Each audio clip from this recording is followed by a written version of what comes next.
Hello everyone, welcome back to my channel. जो आज का हमारा टॉपिक होने वाला है हिस्ट्री का, वो होगा द मगध एम्पायर। ये हमारा पार्ट 4 है हिस्ट्री का। इससे पहले मैंने आपको 3 पार्ट्स करा चुका हूँ, Buddhism, Jainism, Indus valley civilisation and Vedic civilisation.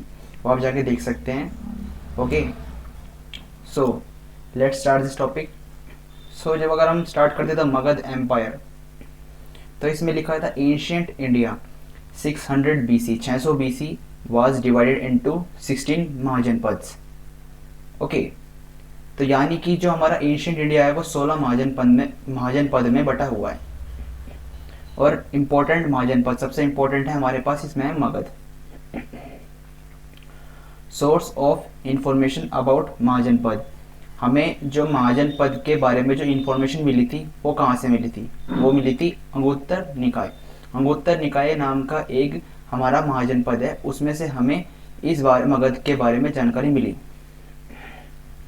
फिर है first elephant army introduce by Magadh rulers. जो पहली एलिफेंट आर्मी यानी हाथियों की जो सेना थी वो मगध एम्पायर्स, मगध रूलर्स के थ्रू हमें बताई गई थी। मगध के जो राजा हुआ करते थे उन्होंने ही पहली बार हाथियों का इस्तेमाल किया था सेना में। There were abundance of iron ore in 6th century BC।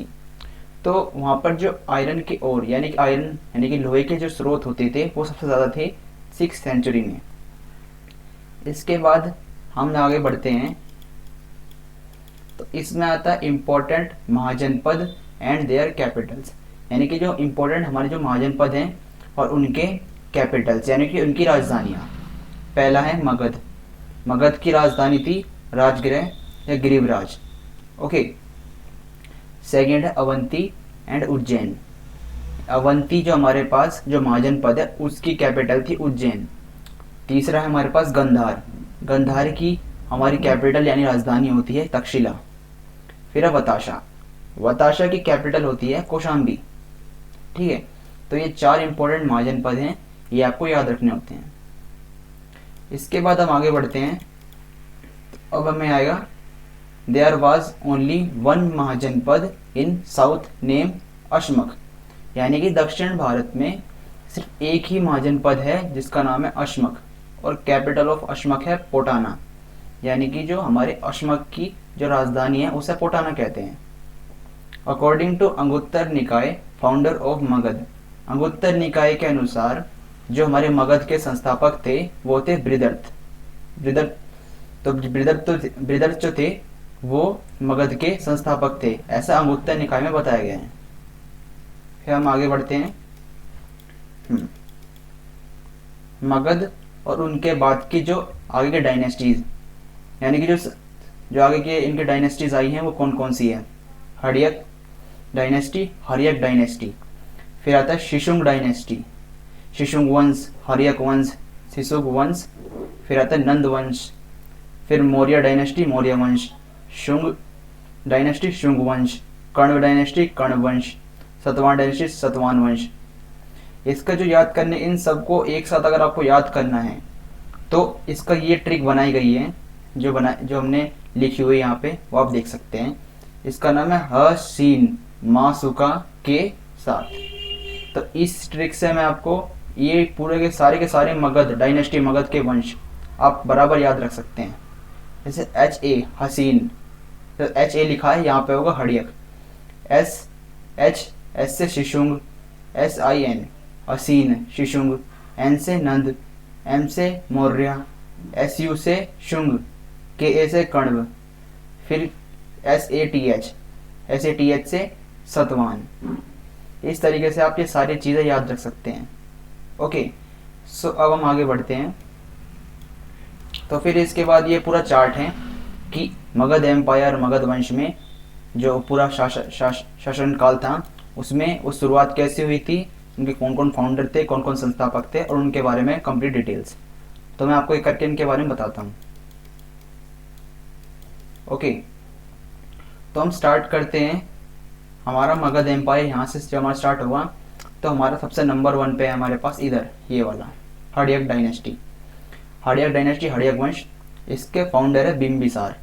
Bimbisara जो राजा हुआ करते थे वो इसके संस्थापक थे, और इसका संस्थापक जो किस टाइम पर ये बना था, ये था 544 बीसी। 544 बीसी में ये बना था। इसके फॉलोअर्स जो होते थे इस हड़ियर डायनेस्टी के, उनके फॉलोअर थे बुद्धिज्म, यानी हड़ियर डायनेस्टी में बुद्धिज्म पाए जाते थे, बुद्धिज्म लोग मिलते थे इन। और बिम्बिसार भी बुद्धिज्म को फॉलो करते थे। इनके पुत्र थे अजातशत्रु, यानी कि 493 बीसी में अजातशत्रु राजा हुआ करते थे। फिर इनके बेटे थे उदयन, ये 461 में बीसी में यहाँ के किंग थे। फिर इनके बेटे थे नागदशक, ये आखिरी थे इस कुल के, इस वंश के, हड़ियर डायनेस्टी के आखिरी वंश थे नागदशक। और इनके संस्थापक थे बिम्बिसार। ये दो लोगों को आपको याद रखना होगा, पहला और आखिरी। यहाँ पे लिखा हुआ है नागदशक वाज किल्ड बाय शिशुंग। तो नागदशक की हत्या शिशुंग के द्वारा कर दी गई थी।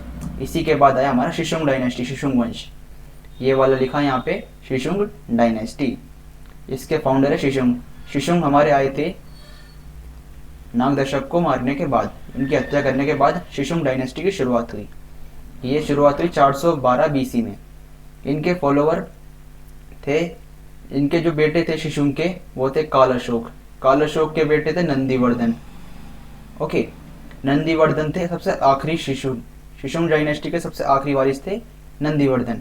और ये इस डायनेस्टी को फिर उसके इस डायनेस्टी खत्म होने के बाद इसके बाद नंदास का शुरुआत हुई, नंदा डायनेस्टी, यानी कि नंद वंश की शुरुआत हुई।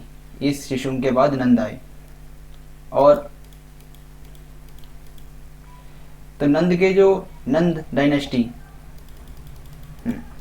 डायनेस्टी के जो फाउंडर यानी संस्थापक थे वो थे महापद्म नंद। ओके, यहाँ पर डेट इसकी लिखी नहीं है। और इसके लास्ट किंग थे धनानंद। ठीक है, आपको याद रख लीजिए, इसके फाउंडर है महापद्म नंद और इसके आखिरी किंग है धनानंद। ओके, ये 326 बीसी में इनका अंत हुआ था। धनानंद की हत्या कर दी गई थी Chandragupta Maurya. Dhanananda was killed by Chandragupta Maurya. Okay, so इसके बाद चंद्रगुप्त मौर्य ने जब इनकी हत्या कर दी तो मौर्य वंश शुरू हुआ।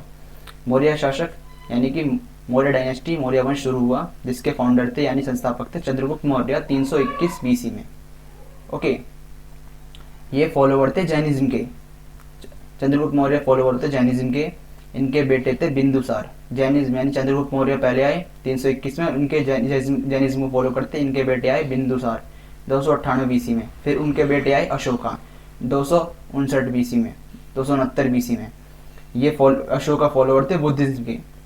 इनके बेटे थे कुणाल वेस्टर्न, ओके, यानी कि पश्चिमी तरफ। और एक और बेटे हुए करते थे बृहदत्त। इनके दो बेटे थे कुणाल, एक बृहदत्त। ये दोनों अलग अलग जगहों पे राज कर, मतलब उनका शासन था। एक थे वेस्टर्न यानी कि वो पश्चिम दिशा में, और बृहदत्त हुआ करते थे ईस्टर्न दिशा में यानी कि पूर्वी दिशा में। कुणाल फिर बृहदत्त आखिरी इस मौर्य डायनेस्टी के आखिरी वंशज थे बृहदत्त 185 बीसी। इसके बाद बृहदत्त की मृत्यु पुष्यमित्र शुंग द्वारा हो गई थी। पुष्यमित्र शुंग तो थे, उन्होंने बृहदत्त की हत्या कर दी। और इसके बाद आया हमारा शुंग डायनेस्टी, शुंग वंश। शुंग वंश हमारा ये वाला शुंग डायनेस्टी। इसके फाउंडर यानी कि जो इसके संस्थापक थे वो पुष्यमित्र शुंग थे, जिन्होंने इसकी हत्या की थी। ये शुरू हुआ था 185 बीसी में। ये फॉलोअर्स थे ब्राह्मणवादी, ब्राह्मणस। ये ब्राह्मण धर्म के लोग हुआ करते थे। इनके बेटे थे अग्निमित्र। और इनके आखिरी किंग, इस वंश का आखिरी किंग हुआ करता था देवभूति। आखिरी राजा, आखिरी शासक देवभूति था 75 बीसी में। और देवभूति की हत्या कण्व ने जो देवभूति की हत्या वो कण्व लोगों ने की थी, कण्व वंश ने। इसके बाद शुंग के बाद आया हमारे कण्व, ये वाला कण्व डायनेस्टी। ओके, तो कण्व के जो फाउंडर थे वो थे वासुदेव कण्व। इनकी ये संस्थापना की थी कण्व डायनेस्टी की, वो करी थी 75 बीसी में। ओके, तो ये फॉलोवर्स वो करते थे जैनिज्म के। इनके आखिरी किंग थे सुशर्मा। ओके, हमें ज़्यादातर याद रखना होता है कि इनके फाउंडर, इनके आखिरी किंग। ओके, तो यहाँ पर नोट किया जाता है कि Kanva was replace by Satvansh. Kanva को सतवांश के द्वारा रिप्लेस कर लिया गया। इसके मतलब कण्व के बाद फिर सतवाहन आ गए। फिर हमारे आखिरी होते हैं सतवाहन डायनेस्टी। कण्व के बाद सतवाहन आए।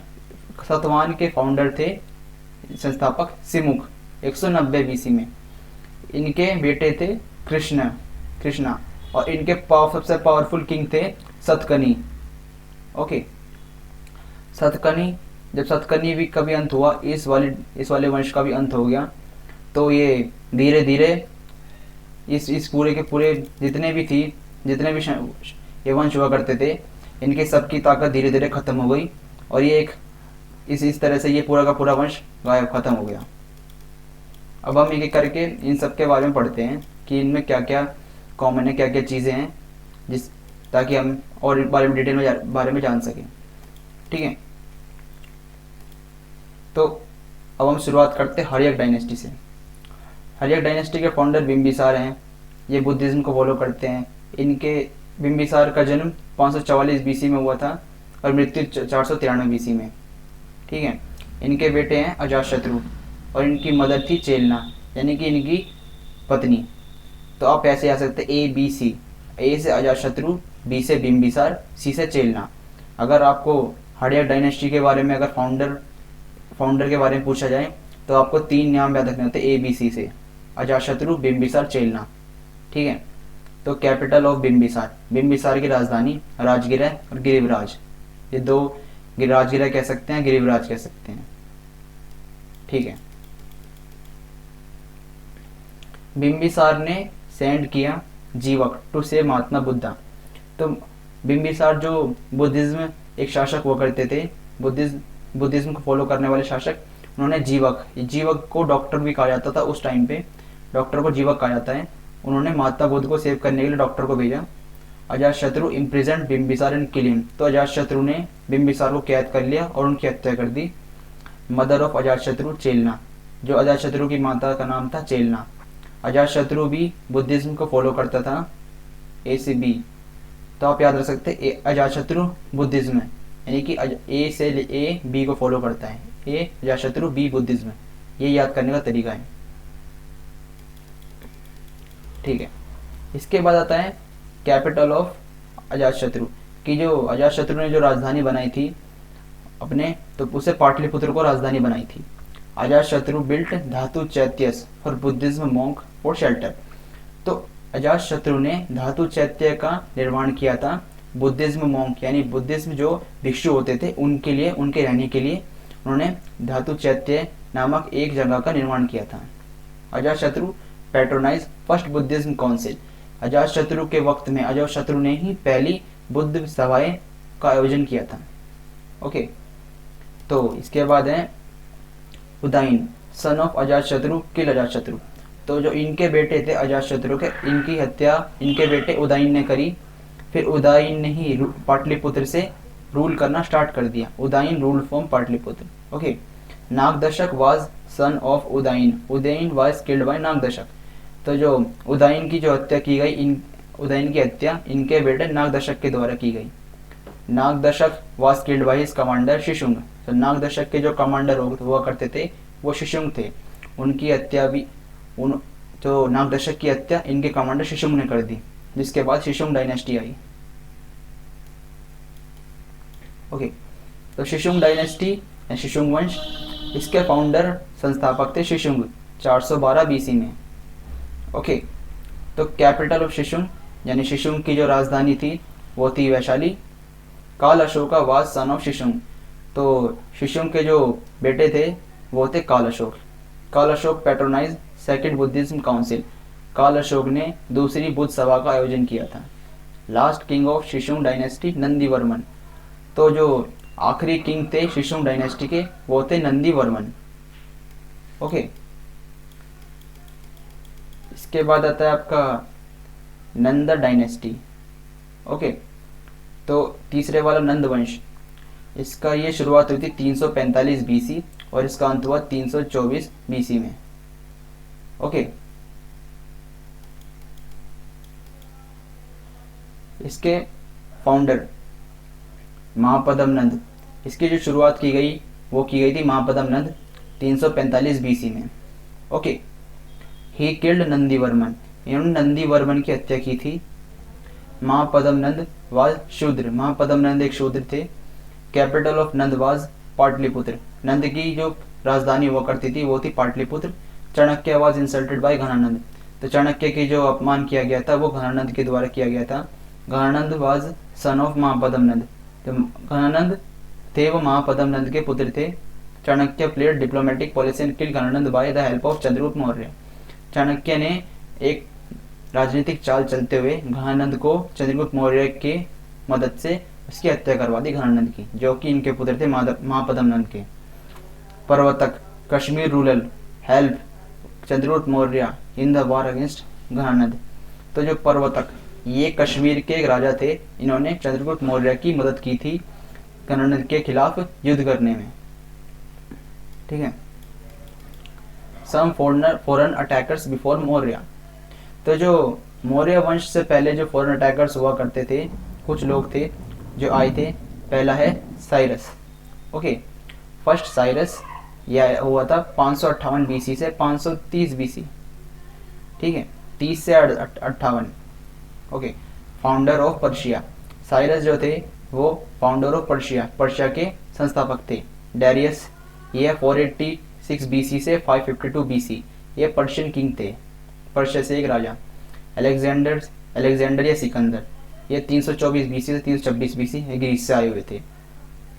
ठीक है, इन्हें अलेक्जेंडर सिकंदर ये किंग थे जो ग्रीस से आया हुआ था 324 बीसी से लेकर 326 बीसी तक। अलेक्जेंडर एंड इंडिया, अलेक्जेंडर और Bharat entered India through Khyber pass 326 BC. तो जो अलेक्जेंडर थे वो खाइबर दर्रे से भारत में प्रवेश किया था 326 बीसी में। Made bridge at Indus river near Attock. Okay, attack. तो जो उन्होंने इंडस रिवर के पास एक पुल का निर्माण किया, जिससे वो जहाँ पे उन्हें अटैक करना था उसके पास में। Done treaty with king Ambhi. Okay, तो उन्होंने राजा अम्भी के साथ भी एक ट्रीटी समझौता किया था। जो किंग अम्भी थे वो तक्षशिला के राजा हुआ करते थे। Battle of Hydaspes. तो जो बैटल ऑफ हाइडेपीस था वो पोरस किंग ऑफ चेटजोहा, Chenab plus Jhelum versus Sikandar plus Ambhi. तो जो बैटल ऑफ हाइडेपीस हुआ था वो किंग पोरस और किंग सिकंदर प्लस अम्भी, अम्भी जो किंग थे वो तक्षशिला किंग थे, इन दोनों के बीच में जो युद्ध हुआ इसमें सिकंदर और अम्भी जीत जाते हैं। और Jhelum river was also known as Hydaspes by Grecians. तो झेलम रिवर को ही हाइडेपीस कहा जाता है ग्रीसियंस के द्वारा। Okay, army of Sikandar revolts, army of Sikandar revolts against Sikandar while crossing river Beas. तो जो सिकंदर की जो आर्मी यानी कि उनकी जो फौज थी, उन्होंने उनके खिलाफ बगावत कर दी जब वे रिवर बायस या नदी बायस को क्रॉस कर रहे थे। Sikandar return to Persia in 324 BC. तो सिकंदर पर्शिया अपने वहीं यहाँ से वो आया था पर्शिया, वहीं लौट गया 324 बीसी में। He died at the age of 32 in Babylon. Okay, तो वो 32 की उम्र में उनका देहांत हो गया बेबीलोन में। Sikandar gave all administrator power of Takshashila to his commander Seleucus Nicator while return to पूषा। सिकंदर ने अपनी सारी जितनी भी ताकतें थी वो तक्षशिला को दे दी अपने कमांडर। जितनी भी ताकतें उसे तक्षशिला में और जो युद्ध के दौरान मिली थी, अपने जितनी पावर्स थी एडमिनिस्ट्रेटिव पावर्स, ठीक है, वो सेल्यूकस निकेटर को दे दी जब वो पूषा की तरफ लौट रहे थे। ठीक है, तो ये एक मैप है जिसमें बताया गया कि सिकंदर के युद्ध के दौरान सिकंदर अलेक्जेंडर के आगमन के दौरान कि हमारा जो इंडिया था वो कैसा कैसा हुआ करता था। तो यहाँ पर जो इधर है ये खाइबर पास है, ये पाकिस्तान साइड एरिया में। यहाँ पे एक ब्रिज है, यहाँ ब्रिज बनाया गया था इंडस रिवर पे, यहाँ पे अटैक हुआ था। यह पोरस जो किंग है, पोरस किंग यहाँ पर था। ये यहाँ बायस रिवर है, यहाँ मगध हुआ करता था। यहाँ घनानंद है, घनानंद ने इंसल्ट किया था चाणक्य का। ओके, तो इन्होंने चंद्रगुप्त मौर्य के साथ मिले थे ये चाणक्य। ये ऐसे ऐसे बनाया गया है। ठीक है, तो इंडिया आफ्टर सिकंदर, तो चंद्रगुप्त मौर्य ने घनानंद को मार दिया। पर्वतक ने चंद्रगुप्त मौर्य की मदद की और और चंद्रगुप्त मौर्य ने सेल्यूकस निकेटर जो अलेक्जेंडर के द्वारा भेजे गए थे उनको भी हरा दिया। ठीक है, तो यहाँ ये बताया गया कश्मीर में प्रवर्तक हैं, चंद्रगुप्त मौर्य ने घनानंद को हरा दिया यहाँ इस जगह पर, यहाँ मगध हुआ करता था, और चंद्रगुप्त मौर्य ने सेल्यूकस निकेटर को भी हरा दिया था। फिर इसके बाद आता है हमारा मौर्य डायनेस्टी। मौर्य डायनेस्टी शुरुआत हुई थी 185 बीसी से लेकर 321 बीसी तक। ठीक है, knowledge source of Maurya dynasty Vishnu Purana. जो मौर्य डायनेस्टी के बारे में जो नॉलेज, इनके बारे में जो ज्ञान प्राप्त हुआ था वो हुआ था विष्णु पुराण से, इनके बारे में जो जानकारी प्राप्त हुई थी। अर्थसूत्र रिटन बाय चाणक्य, चाणक्य के द्वारा लिखा हुआ Arthasutra. Megasthenes wrote a book Indica, Megasthenes एक ग्रीक जो ट्रैवलर थे, उन्होंने लिखी थी एक book Indica. Vishakha Datta wrote Mudra Raksha, Vishakha Datta ने मुद्र रक्षा एक किताब लिखी थी।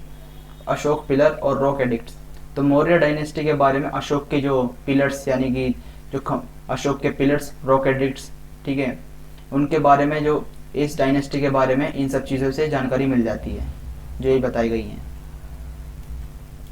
ठीक है, फिर मौर्य डायनेस्टी में जो शुरुआत हुई थी वो चंद्रगुप्त मौर्य से हुई थी। ठीक है, चंद्रगुप्त मौर्य के बेटे बिंदुसार थे, इनके दो बेटे हुआ करते थे, एक सुमन एक अशोक। सुमन जो थे वो गवर्नर ऑफ तक्षशिला और अशोक जो थे गवर्नर ऑफ अवंती थे, और अशोक के बेटे थे कुणाल और बृहदत्त। ठीक है, इनका राज्यकाल था बिंदुसार का 298-272, अशोक का 272-232। ओके, तो इनके बारे में जानकारी है, तो हम एक करके पढ़ते हैं इनके बारे में। तो सबसे पहला आता है चंद्रगुप्त मौर्य। ओके, तो हम चंद्रगुप्त मौर्य स्टार्ट करते हैं। ये स्टार्ट हुआ था 321 बीसी से 298 बीसी, ये चंद्रगुप्त मौर्य का कार्यकाल था इसी बीच में। तो ये मौर्य डायनेस्टी, मौर्य वंश के शासक के संस्थापक थे। Ghanananda was killed by Chandragupta Maurya, Chandragupta Maurya ने घनानंद की हत्या कर दी थी। Seleucus Nicator was defeated by Chandragupta Maurya, description by Appianus. Okay, तो जो चंद्रगुप्त मौर्य थे उन्होंने सेल्यूकस निकेटर को भी हरा दिया था युद्ध में, ये बताया गया एपियरस नाम के एक बुक में। हेलेना कार्मेलिया, तो जो हेलेना जिसे कार्मेलिया भी कहते हैं, जो कि सेल्यूकस निकेटर की बेटी थी, उनका विवाह चंद्रगुप्त मौर्य से कर दिया गया। तो जो सेल्यूकस निकेटर थे उन्होंने काबुल, खैरात, मकरान और गंधार ये 4 राज्य को चंद्रगुप्त मौर्य को भेंट कर दिया। ठीक है, Megasthenes was diplomat of Seleucus Nicator come to Maurya kingdom and wrote a book Indica. जो मेगस्थनीज थे, जो कि एक ट्रैवलर थे, वो सेल्यूकस निकेटर के ही डिप्लोमेट थे। वो मौर्य किंगडम में आए और उन्होंने इंडिका नामक की किताब लिखी, जिसे मौर्य किंगडम और उसके बारे में जानकारी मिलती है इस किताब के अंदर। Lake Sudarshan was built by Chandragupta Maurya, lake Sudarshan जो थी वो चंद्रगुप्त मौर्य ने ही बनाई थी। इसके बारे में जूनागढ़ इंस्क्रिप्शन के अंदर लिखा हुआ है, जूनागढ़ शिलालेख के अंदर इस बारे में लिखा हुआ है कि लेक सुदर्शन और चंद्रगुप्त मौर्य के बारे में। Chandragupta Maurya was follower of Jainism, Chandragupta Maurya Jain धर्म के, मतलब वो जैन धर्म को फॉलो करते थे। ओके, इसके बाद there were drought in Magadh in 300 BC, Magadh में 300 बीसी के टाइम पे सूखा भी आया था। ठीक है, Chandragupta Maurya went to Shravanabelagola Karnataka where he meet with ब्रदभाव, चंद्रगुप्त मौर्य श्रवणबेलगोला कर्नाटक पहुंच चले गए, जहाँ पे वो मिले भद्रबाहु से। Chandragupta Maurya died in forest of Karnataka, Chandragupta Maurya की मृत्यु कर्नाटक के जंगलों में हो गई थी। Teacher of Chandragupta Maurya was Chanakya Vishnugupta Kautilya. ठीक है, तो जो हमारे चंद्रगुप्त मौर्य के जो गुरु शिक्षक वो करते थे वो थे चाणक्य, जिन्हें कहते हैं विष्णुगुप्त और कौटिल्य भी कहते हैं। ठीक है, इसके बाद आता है आपका बिंदुसार। बिंदुसार का शासनकाल था 298 से 272 तक। फेमस एस अमित्र घाट, इन्हें अमित्र घाट भी कहा जाता था। किलर ऑफ एनिमीज, यानी कि शत्रु को मारने वाला, killer of enemies. Bindusar appointed his 2 sons as governors, तो बिंदुसार ने अपने दोनों बेटों को गवर्नर बना दिया था। तक्षशिला गवर्नर थे सुमन, अवंत्य गवर्नर थे Ashok. Okay, Bindusar mainly won south part of India, तो बिंदुसार ने ज़्यादातर अपने इंडिया का साउदर्न पार्ट को कवर कर लिया, दक्षिणी भाग को पूरी तरह से जीत लिया था, कर्नाटक को छोड़कर। ऑलमोस्ट 500 मैरिज, 500 विवाह किए थे उन्होंने। Only one conflict happen in Taxila which was conquered by Ashoka, एक बार युद्ध हुआ था तक्षशिला में जो कि अशोका ने जीत लिया था। Bindusara was followers of Ajivika संप्रदाय, जो बिंदुसार थे वो आजीविका संप्रदाय को ही मानते थे। ठीक है। बिंदुसार डिमांडेड वाइन, अंजीर and female servant from Greek king, Bindusar तो थे, उन्होंने शराब, अंजीर और औरतों की औरत जो थे यानी कि फीमेल सर्वेंट यानी कि नौकरों की मांग करी ग्रीक किंग, ग्रीक के जो राजा हुआ करते थे उनसे। तो जो वो ग्रीक किंग ने ये पहले की 2 डिमांड तो मान ली लेकिन तीसरे के लिए मना कर दिया। There were a domestic violence after the death of Bindusar, यानी कि वहाँ पे एक घरेलू लड़ाई झगड़ा होना शुरू हो गया, एक वायलेंस गृह युद्ध हो गया, जबकि जब बिंदुसार की मृत्यु हो गई। In the war of succession Ashoka killed his 99 brothers and become next ruler. Okay, तो जो अपना राज्याभिषेक यानी कि अपना गद्दी को पाने के लिए अशोका ने अपने 99 भाइयों की हत्या कर दी थी और अब अगले किंग बने थे। इसके बाद आते अशोका। अशोका 272 से लेकर 259 से लेकर 232 तक अशोका का राज्य काल चला। इनकी मदद थी जनपद कल्याणी या शुभ द्रंगी। ठीक है। Ashoka one the war of succession, Ashoka ने जो अपनी गद्दी के लिए युद्ध किया था जिसमें वो जीत गए थे। उन्होंने 99 भाइयों का हत्या की थी, जिस वजह से वो ये किंग बन पाए।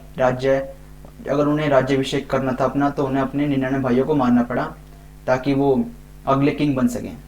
This war took place about 4 years, consistently 4 साल तक चला। तो ये युद्ध करीबन 4 साल तक चलता रहा था। तो starting 8 years of ruling Ashoka was a brutal king, तो 4 साल के 8 साल तक अपना 8 साल तक रूल करने के बाद अशोका एक बहुत ही खूंखार राजा बन चुका था। ठीक है। कोरोनेशन ऑफ अशोका 269, अशोका का राज्याभिषेक हुआ था 259 BC में। बैटल ऑफ कलिंग का युद्ध हुआ था 261 BC में। अशोका और खरवाल किंग, कलिंग किंग कहते थे। ठीक है, जिसमें अशोका जीत गए थे।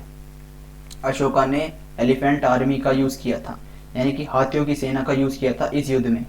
Before the war of Kalinga Ashoka was follower of Ajivika संप्रदाय, कलिंग युद्ध से पहले अशोका भी आजीविका संप्रदाय को मानते थे।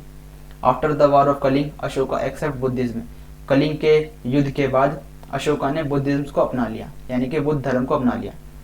The war of Kalinga took place after 8 years of Ashoka's coronation, तो जो कलिंग का युद्ध था वो अशोका के राज्याभिषेक के 8 वर्ष बाद हुआ था। Okay. Ashoka Darius one comparison, जो अशोका और डेरियस वन के बीच में क्या कंपैरिजन है, यानी कि इन दोनों के बीच में क्या तुलना की जा सकती है। Because both king constructed maximum addicts, दोनों किंग्स ने, दोनों राजाओं ने बहुत सारे शिलालेख बनाए थे, बहुत सारी किताबें वगैरह, ये सब दोनों ही राजाओं ने लिखी थी कि अशोका और डेरियस फर्स्ट ने। Srinagar was established by Ashoka, Srinagar की स्थापना भी अशोका ने की थी। Third Buddhism council was patronised by Ashoka, तीसरी बुद्धिस्ट काउंसिल थी वो भी अशोका ने बनाई थी। Sanchi stupa was build by Ashoka, Sanchi stupa को भी अशोक द्वारा बनाया गया था। अशोक डॉटर चारुमती, अशोका की जो डॉटर थी चारुमती, उनका विवाह नेपाल नरेश जो राजा थे उनकी, अशोका की जो बेटी थी चारुमती, उनका विवाह इनसे किया गया था, नेपाल नरेश। ठीक है। तो अशोक की जो दूसरी पुत्री थी संघमित्रा, उनके भाई महेंद्र उन्हें श्रीलंका भेजा गया बुद्धिज्म का प्रचार करने के लिए। ठीक है, तो ये इस तरीके से अशोक की डॉटर थी संघमित्र की भाई महेंद्र, उन्हें श्रीलंका भेजा गया ताकि बुद्धिज्म का प्रचार कर सके, बुद्ध धर्म का प्रचार करने के लिए महेंद्र को भेजा गया। ओके, तो इसके बाद Ashoka's two son divided Magadh into two part after death of Ashoka. Ashoka की मृत्यु के बाद उनके मगध को उनके दो बेटों ने दो अलग अलग भागों में बांट दिया। ईस्टर्न पार्ट पूर्वी भाग Dasharath elder son of Ashoka, यानी कि जो उनके बड़े वाले बेटे थे दशरथ, उन्होंने पूर्वी भाग को कब्जे में कर लिया। वेस्टर्न पार्ट कुणाल, जिनके छोटे बेटे थे, उन्होंने वो पश्चिमी भाग को अपने कब्जे में कर लिया। According to Ashoka south was free, यानी कि दक्षिण भाग पूरी तरह से खाली था, फ्री था। ओके, तो इसके बाद फिर बृहदत्त जो थे वो आखिरी किंग थे इस मौर्य एम्पायर के, यानी कि मौर्य वंश के सबसे आखिरी जो किंग थे, आखिरी राजा, वो बृहदत्त थे। Brihadatta was killed by his commander Pushyamitra Shunga. जो पुष्यमित्र शुंग के बाद जो पुष्यमित्र शुंग ने ही बृहदत्त की हत्या की थी, ये इनके कमांडर हुआ करते थे। This is not the truth that Maurya was completely abolished by Shung after death of Bridhat. There were not powerful kings in Maurya. तो ये सत्य तो नहीं होता कि मौर्य पूरी तरीके से खत्म हो चुके थे, लेकिन बृहदत्त के बाद मौर्य एम्पायर में कोई भी पावरफुल किंग नहीं बचा था। Slowly Satavahana started attack on remaining part of Maurya. तो सतवाहन जो डायनेस्टी सतवाहन वंश थे, उन्होंने भी बाकी मौर्य की जितने बचे कुछ जगहों पर अटैक करना शुरू कर दिया और उनको भी अपने कब्जे में ले लिया। ये हुआ था 150 BC के टाइम पर। ओके, इसके बाद आता है इंस्क्रिप्शन ऑफ अशोका।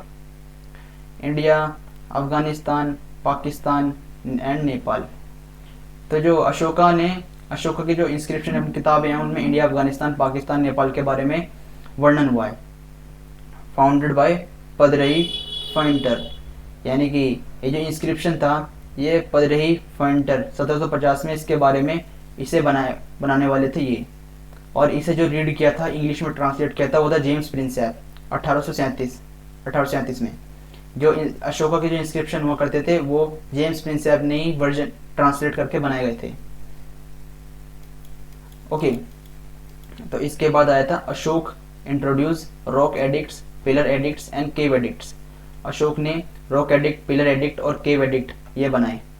ओके, यानी कि पत्थरों पे और पिलर्स पे और गुफाओं में इनके डिफरेंट अलग अलग तरह के चित्र और तस्वीरें बनाई गई थी जो अशोक के बारे में बताती थी। टोटल रॉक एडिक्ट, पत्थरों पे जो जितने भी कार्य की जितने भी चीज़ें और अलग अलग तस्वीरें वगैरह बनाई गई थी वो थी 14। सबसे बड़ी रॉक एडिक्ट, सबसे बड़ी चित्र था नंबर 7। तो इस जो इनकी किताब के 13th B, इसके बारे में इसका डिस्क्रिप्शन ऑफ कलिंग वॉर। 13वां B, इसमें कलिंग वॉर के बारे में बताया गया है। 4th B, इसमें अशोका एक्सेप्ट धमगज in place of Bheri Ghosh. Ashok ने धम अपनाया, ठीक है। और 11th, ठीक है, इसमें धम के बारे में एक्सप्लेनेशन दी गई है। ओके, इसके बाद आता है script of rock and pillar addicts. तो जो रॉक और पिलर, इनके जो रॉक के जितने भी रॉक जो हमारे एडिक्ट्स थे वो थे ब्रह्मी, खरास्ती, प्राकृत, अरमेक। ये रॉक एडिक्ट थे हमारे पास। Inscription note, pillar edict inscription written in Brahmi script. तो जो पिलर पे जो जितनी भी चीज़ें, तस्वीर वगैरह, वो जो भी इंस्क्रिप्शन, जो भी चीज़ लिखी हुई थी ना, वो ब्राह्मी स्क्रिप्ट में लिखी हुई थी। जितने भी रॉक एडिक्ट थे वो थे हमारे पास 7। स्मॉलेस्ट रॉक एडिक्ट थे रुमेदई। ओके, तो छोटा रॉक एडिक्ट था हमारे पास 7वां, रुमेदई। ओके, ये बनाया गया था धम ऑफ लुम्बिनी विलेज। ये था tax free for farmer due to drought, ठीक है। Aramaic and Kharosthi script used in Afghanistan. Afghanistan में अरमोक और खरास्ती स्क्रिप्ट का यूज किया जाता है। Some inscription found in Greek script at Afghanistan also. कुछ इंस्क्रिप्शन, कुछ शिलालेख अब ग्रीक भाषा में अफगानिस्तान में भी मिले जा चुके हैं, ठीक है। तो ठीक है, इंडिया आफ्टर मौर्य। तो तो जो मौर्य के बाद हमारा भारत कैसा था? मौर्य के बाद भारत 3 हिस्सों में बटा, rulers of Mahajanapada, foreign attackers, ruler of south. तो जो 3 लोग थे महाजनपद वाले, एक थे फॉरेन अटैकर्स यानी कि विदेशी आक्रामक, और रूलर्स ऑफ साउथ, साउथ वाले, साउथ के जितने भी दक्षिणी राजा थे उनके बारे में। ये 3 लोग थे। ओके, तो इसके बाद आता है हमारे पास ये, पहला था इंडो ग्रीक, डेमेट्रियस मिनेंडर। जो इंडो ग्रीक था वो था डेमेट्रियस मिनेंडर, जो थे फॉरेन अटैकर्स। शक, कुषाण। शक, it is was a wonderful tribe ruled India in 5 parts.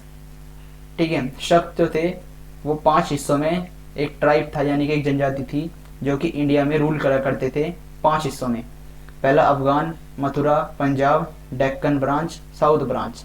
Okay, तो इसके बाद आता है हमारे पास मौर्य डायनेस्टी। मौर्य डायनेस्टी का अंत हुआ था शुंग। शुंग के बाद आए थे कण्व, और कण्व के बाद सतवाहन। ठीक है, ये तो पहले ही मैं आपको बता चुका हूँ। इसके बाद आता है नीचे, ये वाला पार्ट है साउथ का। तो यहाँ पे तीन किंग हुआ करते, एक वो थे, 3 डायनेस्टी हुआ करती थी, चोल, चेर, पांड्या। ये साउथ के साइड पे थी। चोल थी पहली कैपिटल, चोल की पहली राजधानी हुआ करती थी तिरुचिरापल्ली, उड़ियर, और दूसरी वाली थी इसकी कावेरीपट्टनम, पुहार। इसका जो पोर्ट हुआ करता था यानी कि बंदरगाह, उसे कहते थे पोहर। और ये तीनों में से सबसे ज़्यादा पावरफुल ये वाली है। ये साउथ की सबसे पावरफुल किंगडम में से एक किंगडम माना जाता है। Most powerful in CPC, Chola, Chera, Pandya. तो चेर जो था दूसरा हमारा किंगडम, इसकी कैपिटल थी वंजीजी। ये था, इसे केरला सन्स भी कहा जाता है, केरला का बेटा इसे कहा जाता है। ये केरला में पाया जाता है। ये साउथ के साइड के हमारे 3 इंपॉर्टेंट किंगडम है। पांड्या, पांड्या की जो कैपिटल थी वो थी मदुराई। मदुराई, जिसके मदुराई वेंगाई रिवर के पास हुआ करता है। इसके पास अपना कोई पोर्ट नहीं है। ओके, तो इसके बाद अब India after Maurya. India after Maurya शुरू हुआ rural dynasty of Mahajanapada. Okay, पहला है rural dynasty of Mahajanapada, Shunga. Shunga के बाद आता है कण्व, कण्व के बाद सतवाहन। पहला था शुंग डायनेस्टी। ओके, तो फर्स्ट आता है शुंग डायनेस्टी। शुंग के जो फाउंडर थे वो थे पुष्यमित्र शुंग, 185 BC। ओके, पुष्यमित्र ने बिदत को मार दिया था, जो कि लास्ट मौर्य किंग थे। ओके, शुंग एक ब्राह्मण थे। कैपिटल ऑफ शुंग थे, शुंग की जो राजधानी थी वो थी विदिशा। पतंजलि परफॉर्म्ड अश्वमेघ यज्ञ फॉर पुष्यमित्र। पतंजलि ने अश्वमेघ यज्ञ किया था पुष्यमित्र के लिए। Okay, Patanjali compost Mahabhashya. जो पतंजलि थे उन्होंने महाभाष्य का निर्माण किया था, ये कंपोज किया था इस गीत को, महाभाष्य। अग्निमित्र व सन ऑफ पुष्यमित्र। जो अग्निमित्र थे वो पुष्यमित्र के ही बेटे थे। Kalidas wrote Malavikagnimitra for Agnimitra. तो जो कालिदास थे उन्होंने मालविमित्र लिखा था अग्निमित्र के बारे में। इस किताब के बारे में इसके अंदर इनके बारे में बताया गया है। ओके, जो आखिरी शुंग थे वो थे देवभूति। ओके, इस डायनेस्टी का आखिरी जो किंग है वो है देवभूति, और यशदेव कण्व किल्ड देवभूति इन 75 BC। तो जो देवभूति की हत्या करी गई वो करी गई थी वासुदेव के द्वारा 75 BC में। ओके, इसके बाद आता है हमारे पास कण्व डायनेस्टी।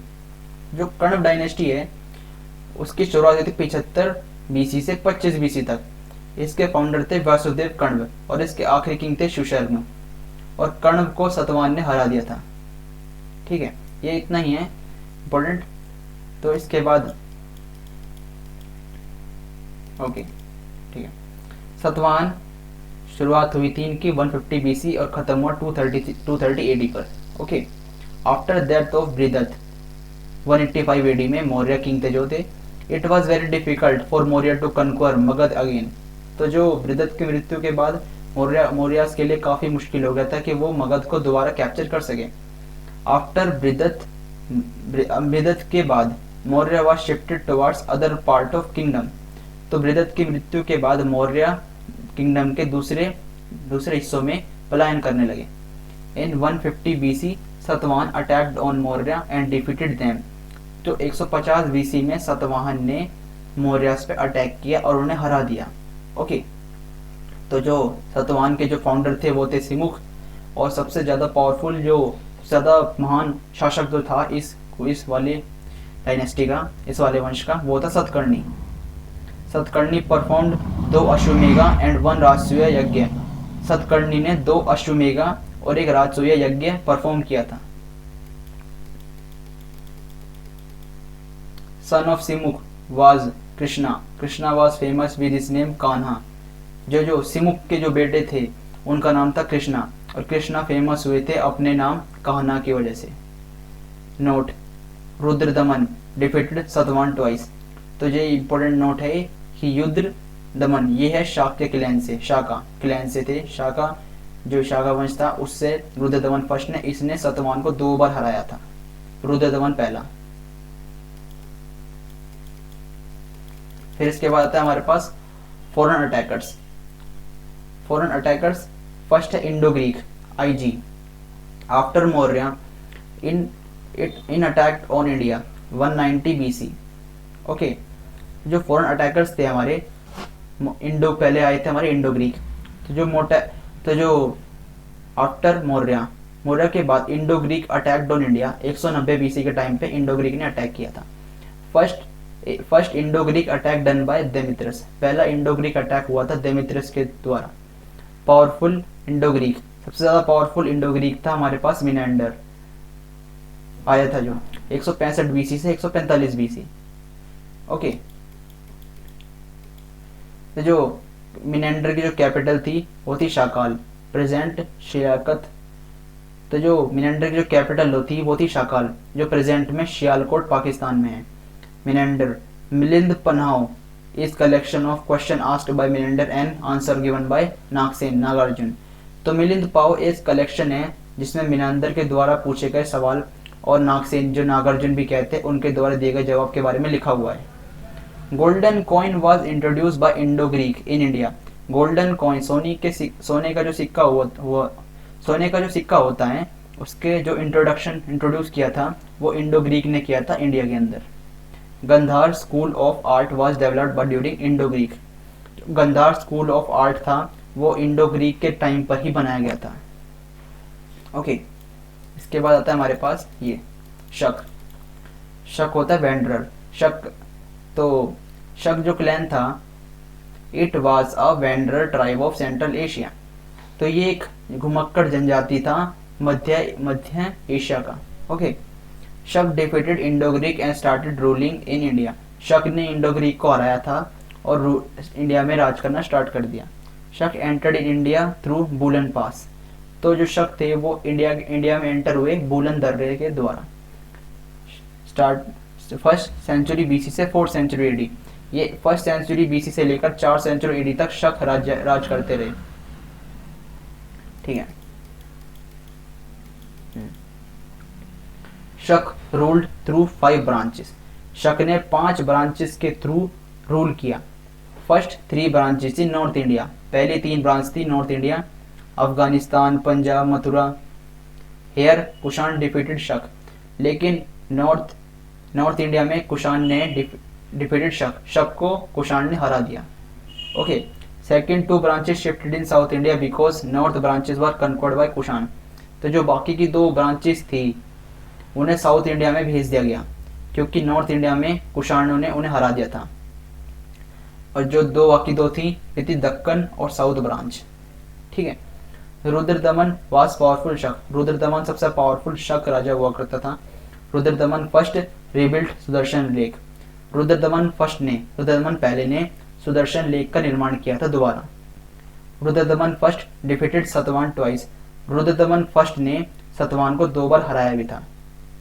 लास्ट शक वाज रुद्र सिंह थर्ड। तो जो आखिरी शक था वो था रुद्र सिंह थर्ड, जो कि चंद्रगुप्त मौर्य के द्वारा 396 AD में हरा दिया गया था।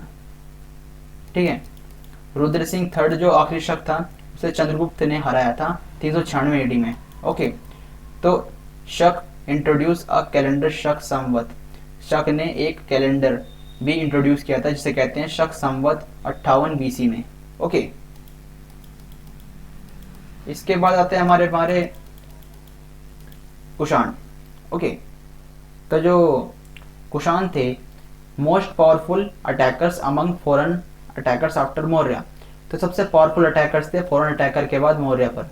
Okay, Kushan believes in Shaivism, Kushan Shaivism में बिलीव करते थे। Okay, there was a symbol of lord Shiva with trishul and bull on Kushans coin, तो जो ये सिक्के को इस्तेमाल करते थे कुषाण, उसमें लॉर्ड शिवा यानी भगवान शिव के त्रिशूल और बैल के साथ जो चिन्ह बनाया हुआ था इनके सिक्कों पर।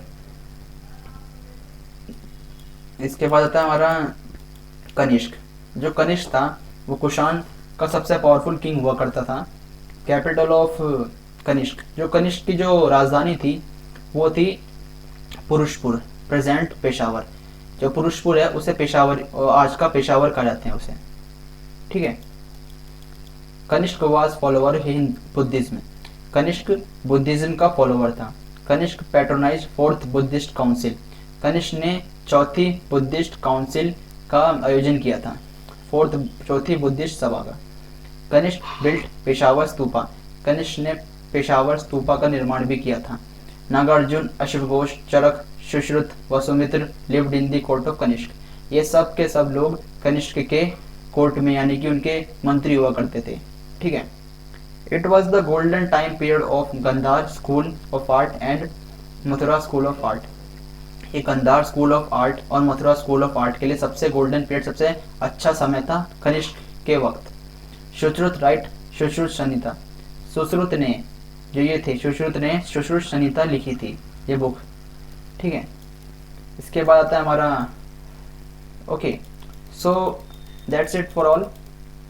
शायद ये टॉपिक बस इतना ही था, ये लास्ट किंग थे कनिष्क। इसके बाद ये टॉपिक खत्म होता है, इसके बाद हमारे शुरू होते Gupta empire. Okay, so that's all for today. I hope आपको अच्छा लगा होगा ये वीडियो। सो इसके अगर आपको कोई क्वेरी हो, जो भी हो, आप कमेंट करके बता सकते हैं। So thank you very much for watching. आपको वीडियो अच्छा लगे तो लाइक ज़रूर करना। Thank you very much, good bye.